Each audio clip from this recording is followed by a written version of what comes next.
Hi guys, സ്വിറ്റ്സർലൻഡിലെ നമ്മുടെ third day ആണിന്ന്. അപ്പോൾ കഴിഞ്ഞ ദിവസത്തെ ഷോപ്പിങ്ങും കറക്കമൊക്കെ കഴിഞ്ഞിട്ട് നല്ല ലേറ്റായിട്ടാണ് നമ്മൾ എത്തിയത്. അപ്പോൾ രാവിലെ എണീറ്റപ്പോൾ തന്നെ ലേറ്റായി. ഇതാണ് നമ്മുടെ റൂം. അപ്പോൾ രാവിലെ ലേറ്റ് ആയതുകൊണ്ട് തന്നെ പെട്ടെന്ന് തട്ടിക്കൂട്ട് ബ്രേക്ക്ഫാസ്റ്റും ഒക്കെ കഴിച്ചിട്ട് പെട്ടെന്ന് പോകാനുള്ള പരിപാടിയിലാണ്. ഇതാണ് നമ്മുടെ ബാൽക്കണി വ്യൂ. സ്വിറ്റ്സർലാൻഡിൻ്റെ ഒരു പ്രത്യേകത എന്ന് പറഞ്ഞു കഴിഞ്ഞാൽ നമുക്ക് എവിടെ നിന്ന് നോക്കിയാലും പുറത്തെവിടെ ഇറങ്ങിയാലും നമുക്ക് ഏതെങ്കിലുമൊക്കെ ഒരു മൗണ്ടൻസിൻ്റെ ടോപ്പ് കാണാൻ പറ്റും. നല്ല ഭംഗിയാണ് കാണാനായിട്ട്. മഞ്ഞൊക്കെ മൂടി ഇതുപോലെ മേഘങ്ങളൊക്കെ വന്ന് നല്ല രസമാണ് കാണാൻ വേണ്ടിയിട്ട്. അപ്പോൾ ഇന്ന് രാവിലെ ചെറിയ ഒരു ചാറ്റൽ മഴയൊക്കെ ഉണ്ടായിരുന്നു. പെട്ടെന്ന് തന്നെ വെതർ മാറി നല്ല സണ്ണി ആയിട്ടുള്ള വെതർ നമുക്ക് കിട്ടി. അതുകൊണ്ട് നമുക്ക് പോകാൻ വലിയ പാടൊന്നും ഉണ്ടായിരുന്നില്ല. അപ്പോൾ ഈ കാണുന്നത് ലുസേൺ ബ്രിഡ്ജാണ് ഈ കാണുന്നത്. അപ്പോൾ നമ്മൾ ഫസ്റ്റ് ലുസേൺ ജസ്റ്റ് ഒന്ന് സിറ്റി ടൂർ കഴിഞ്ഞ് നമ്മൾ പിന്നെ റൈൻ ഫോൾസ് കാണാൻ പോകുമായിരുന്നു. അപ്പോൾ ലുസേൺ ബ്രിഡ്ജിൽ നോക്കി ആ കാണുന്നത് ചാപ്പൽ ബ്രിഡ്ജാണ്. ലുസേൺ എന്ന് പറയുന്നത് സ്വിറ്റ്സർലാൻഡിലെ തന്നെ ഒരു കോമ്പാക്ട് സിറ്റിയാണ്. പ്രിസർവ് ചെയ്തിട്ടുള്ള ഒരുപാട് മിഡിൽ ഏജ് ആർക്കിടെക്ചറും ലുസേൺ ലേക്കും ഒരുപാട് മഞ്ഞ് മൂടിയ മലകളുമാണ് ഇവിടുത്തെ അട്രാക്ഷൻസ്. 14th സെഞ്ച്വറിയിൽ പണികഴിപ്പിച്ച ഒരുപാട് ബിൽഡിങ്ങുകൾ നമുക്കിവിടെ കാണാം. നമ്മൾ സ്റ്റേ ചെയ്തിരുന്നിടത്തുനിന്ന് വാക്കിംഗ് ഡിസ്റ്റൻസ് മാത്രമേ ഉള്ളൂ ലുസേൺ സിറ്റിയിലേക്ക്. ഇവിടുത്തെ മറ്റൊരു അട്രാക്ഷനാണ് ഈ കാണുന്നത്, ചാപ്പൽ ബ്രിഡ്ജ് എന്ന് പറയും.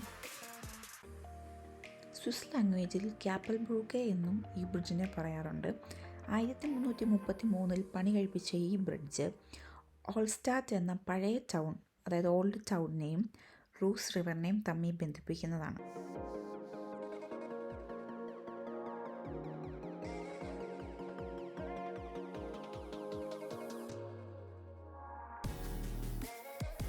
വളരെ ഭംഗിയുള്ളൊരു സിറ്റിയാണ് ലുസേൺ സിറ്റി എന്ന് പറയുന്നത്. കളർഫുൾ ആയിട്ടുള്ള സിറ്റിയാണ്. ഈ ചാപ്പൽ ബ്രിഡ്ജിൻ്റെ കാര്യം തന്നെ പറയുകയാണെങ്കിൽ സമ്മറിലായിരുന്നെങ്കിൽ ഈ ബ്രിഡ്ജിൻ്റെ സൈഡിലൊക്കെ നല്ല ഫ്ലവേഴ്സൊക്കെ വെച്ച് ഡെക്കറേറ്റ് ചെയ്ത് ഭയങ്കര കളർഫുള്ളായിട്ട് നമുക്ക് കാണാൻ സാധിക്കുമായിരുന്നു. നമ്മൾ പക്ഷേ പോയതൊരു ഫെബ്രുവരി ടൈമിലായതുകൊണ്ട് നമുക്കിങ്ങനെയാണ് കാണാൻ പറ്റിയത്. ഈ റൂസ് റിവറാണ് ഈ കാണുന്നത്. നേരെ ഓപ്പോസിറ്റ് കാണുന്നതാണ് ഓൾഡ് ടൗൺ എന്ന് പറയുന്ന ആൾസ്റ്റാറ്റ് ടൗൺ.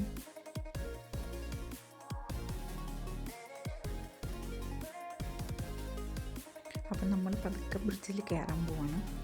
ഈ വഴിയാണ് ബ്രിഡ്ജിൽ കയറുന്നത്. അപ്പം നമുക്ക് ഈ ബ്രിഡ്ജിൽ കൂടെ ക്രോസ് ചെയ്ത് ഓൾഡ് ടൗണിലേക്ക് നമ്മൾ പോവാണ്.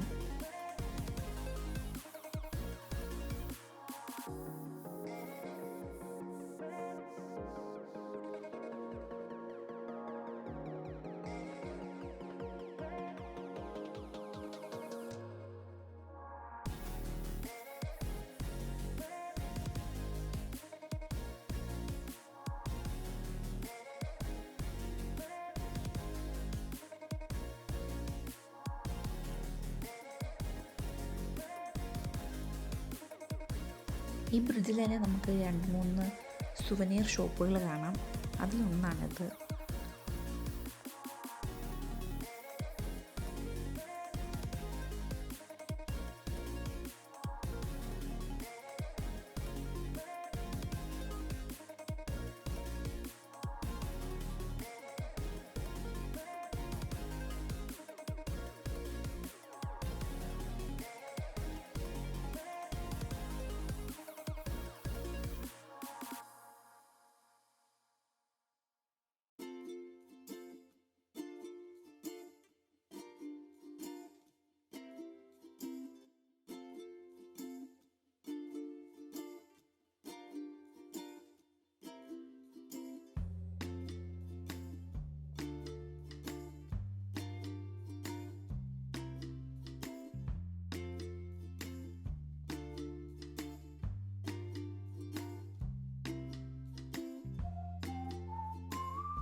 അപ്പോൾ ലുസേൺ സിറ്റി ടൂറൊക്കെ കഴിഞ്ഞ് നമ്മൾ നേരെ പോയത് റൈൻ ഫോൾസിലേക്കാണ്.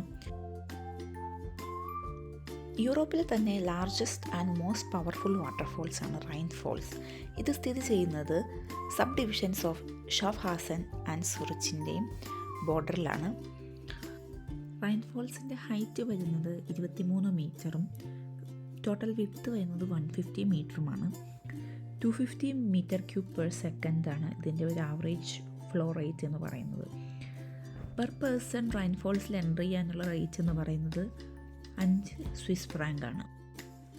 സ്വിറ്റ്സർലാൻഡിലെ നമ്മളെ അതിശയിപ്പിച്ച മറ്റൊരു കാര്യം എന്ന് പറയുന്നത് അവിടുത്തെ ട്രാൻസ്പോർട്ട് ഫെസിലിറ്റീസ് ആണ്. ഈ റൈൻ ഫോൾസിൻ്റെ ജസ്റ്റ് ഓപ്പോസിറ്റ് വരെ ട്രെയിൻ സർവീസസ് ഉണ്ട്. വളരെ അഡ്വാൻസ്ഡ് ആയിട്ടുള്ള ട്രാൻസ്പോർട്ട് സർവീസുകളാണ് ഇവിടെ ഉള്ളത്. സ്വിസ് ട്രാവൽ പാസ് എടുക്കുകയാണെങ്കിൽ നമുക്ക് ഫ്രീ ആയിട്ട് സ്വിറ്റ്സർലാൻഡിലെ ട്രെയിനിലും ബസ്സിലും ഒക്കെ നമുക്ക് ട്രാവൽ ചെയ്യാവുന്നതാണ്.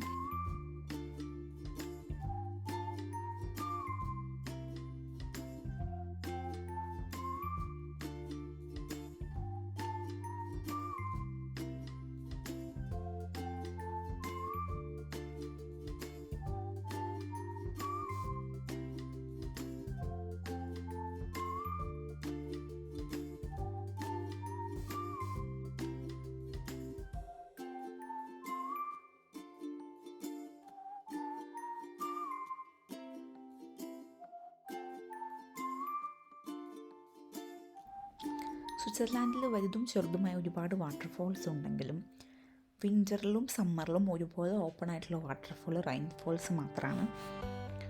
ഇവിടെ ബോട്ടിങ്ങും മറ്റ് അമ്യൂസ്മെൻറ്റ്സും ഒക്കെ ഉണ്ട്. പക്ഷേ വിൻ്റർ ആയതുകൊണ്ട് ഇപ്പോൾ ബോട്ടിങ് നിർത്തിവെച്ചിരിക്കുകയാണ്. സമ്മറിൽ അവർ റെസ്യൂം ചെയ്യും.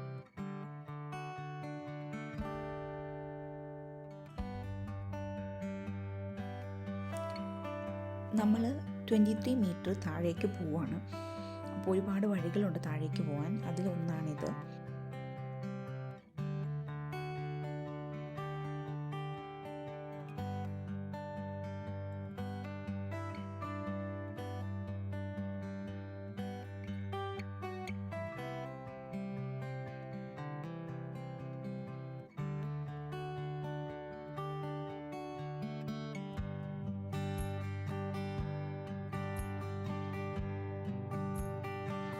നമ്മൾ കുറച്ച് താഴേക്ക് ഇറങ്ങി ചെല്ലുമ്പോൾ ഒരു കേവ് പോലൊരു വഴിയുണ്ട്. ഒരു സീക്രട്ട് സ്പോട്ട് എന്നൊക്കെ വേണമെങ്കിൽ പറയാം. അപ്പോൾ അങ്ങനെ ഒരു സ്പോട്ടാണിത്. ഇവിടെ നോക്കിയാൽ ഒരു ബേസിലെ ഒരു കോർണറിലുള്ള വ്യൂ നമുക്ക് കിട്ടും.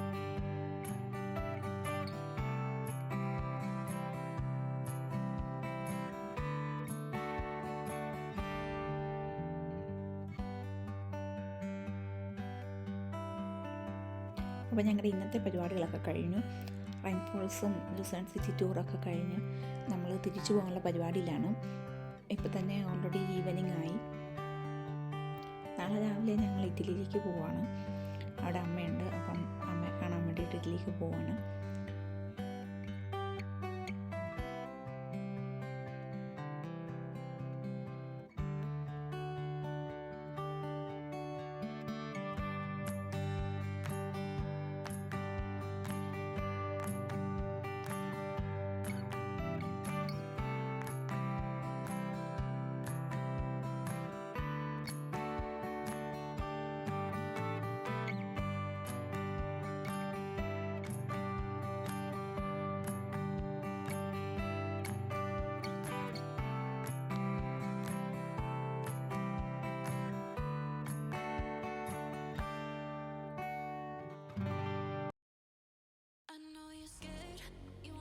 അപ്പോൾ നെക്സ്റ്റ് ഡേ ഏർലി മോർണിംഗ് നമ്മൾ ഫ്ലാറ്റിൽ നിന്ന് തിരിച്ചു.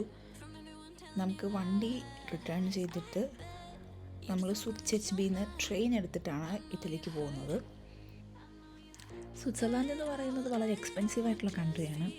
അപ്പോൾ ഒരുപാട് പേരുടെ ആഗ്രഹമാണ് എങ്ങനെ ചിലവ് ചുരുക്കി നമുക്ക് സ്വിറ്റ്സർലാൻഡ് എക്സ്പ്ലോർ ചെയ്യാം എന്നുള്ളത്. അപ്പോൾ അതിൽ കുറച്ച് ടിപ്സ് ഞങ്ങൾ ചെയ്ത പോലെ എയർബിഎൻബി ഒരു ഫ്ലാറ്റായിട്ടോ അല്ലെങ്കിൽ ഒരു വീടായിട്ടോ അങ്ങനെ തന്നെ എടുക്കുക. അപ്പോൾ അങ്ങനെയാണെന്നുണ്ടെങ്കിൽ നമുക്ക് തന്നെ കുക്ക് ചെയ്ത് കഴിക്കാം. യൂട്ടൻസിൽസ് എല്ലാ ഫെസിലിറ്റീസും അവിടെ അവൈലബിൾ ആയിരിക്കും. ഓവൻ കാര്യങ്ങളെല്ലാം അവിടെ അവൈലബിൾ ആയിരിക്കും. അപ്പോൾ അങ്ങനെ കുക്ക് ചെയ്ത് കഴിക്കാം. പിന്നെ സ്വിസ് ട്രാവൽ പാസ് എടുത്താൽ നമുക്ക് സ്വിറ്റ്സർലാൻഡ് ഫുൾ ട്രാൻസ്പോർട്ട് ഫെസിലിറ്റീസ് നമുക്ക് യൂസ് ചെയ്യാവുന്നതാണ് ഫ്രീ ആയിട്ട് തന്നെ. അല്ലെങ്കിൽ ഞങ്ങളെടുത്ത പോലെ നമുക്കൊരു റെൻ്റ് കാർ എടുക്കുകയാണെന്നുണ്ടെങ്കിൽ അതും നമുക്ക് ചിലവ് കുറച്ച് സ്വിറ്റ്സർലാൻഡ് എക്സ്പ്ലോർ ചെയ്യാവുന്ന നല്ലൊരു ഓപ്ഷനാണ്. നമ്മൾ സൂറിച്ച് HB അങ്ങനെ ട്രെയിൻ എടുത്തിരിക്കുകയാണ് ഇറ്റലിയിലേക്ക്. നമുക്കൊരു കണക്ഷനുണ്ട് Milan, Zurich HB to Milan, then Milan central to Rome. അങ്ങനെയാണ് നമ്മുടെ ട്രെയിൻ വന്നിരിക്കുന്നത്.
ശരിക്കും പറഞ്ഞാൽ ഈ സ്വിറ്റ്സർലാൻഡും ഇറ്റലി എന്ന് പറയുന്ന ഒരു മൗണ്ടൻ്റെ അപ്പുറമുള്ള രണ്ട് രാജ്യങ്ങളാണ്.